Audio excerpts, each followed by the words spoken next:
Okay, so now in terms of, if this is now again more of a personal and emotional development, okay? So if your mentee is not feeling great about themselves, they may have different issues going on, and that may have led them to discover Islam, that may have led them to discover Allah, the creator, and the purpose behind life.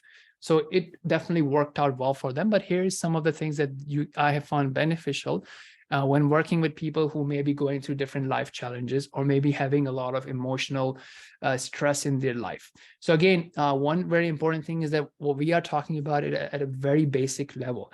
If someone needs, more sophisticated attention, make sure, first of all, that you don't get burned out. Because sometimes it may require hours and hours of talking to them, and that may not be something that you may be able to commit to. So do not feel shy, do not feel guilty. The common example that we see when someone is taking a flight is that they ask them to put on these oxygen masks, right? They say, look, put it on yourself first before you put it on a child, because you need to protect yourself.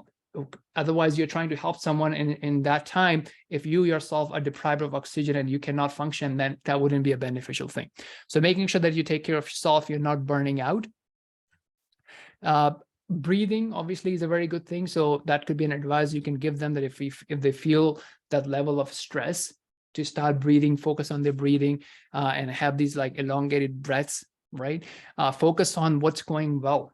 Not taking anything for granted, because sometimes people have a lot of complaints, and part of that is they forget to become grateful. They forget to write down and appreciate all the good things that they have in their life, whether it be health or shelter or food or family. Another thing that you can ask them is like, hey, let's talk about your past successes. How have you overcome hard times in your life before? So when they actually go about it, that gives them the confidence that, look, yes, inshallah, there is hope, and they can turn things around. And there is, like, as Allah says, inna ma'al usri yusra, that after every hardship is ease. And then Allah says it again. So that, thinking that how it has happened to them in the past can give them courage for the future as well, that look, things can actually get better in the future. Another thing that happens is common things that can lead them to this guilt trips is to focus too much on the wrongs that they have committed. So sometimes you'd say, like, what, yes, brother, I've fallen into a lot of bad habits. So now what do we do about it, right? So again, very basic, simple thing. If you think about like a physical fitness, if you eat inappropriately, it means the more exercise you do, or the some amount of exercise you do, it can cancel out the effects or some of the effects of the bad eating that you have done. So similarly, if you have done a wrong thing, right? We talked about alcohol in the manual.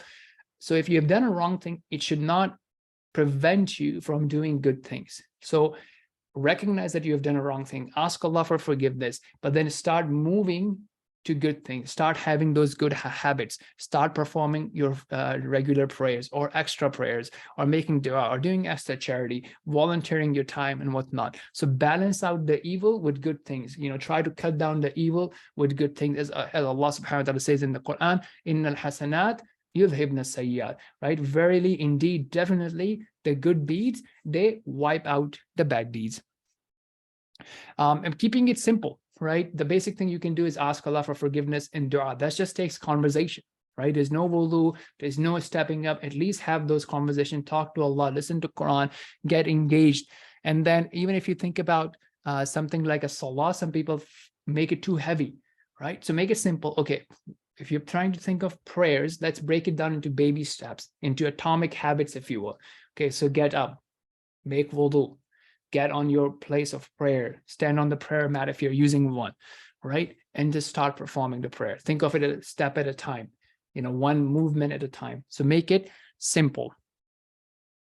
So in terms of that, one great resource, as we have talked about earlier, is a book called Atomic Habits. There are free resources available in the link that's there. There is a YouTube, you can find like summary of it. You can find full audiobook on the YouTube. So these will give you some techniques and tips on how to develop good habits and how to get rid of bad habits. So definitely a good idea to use that. So now we will take a look at our 3-step approach to think about when you are helping someone develop or overcome an issue in the next section of this module.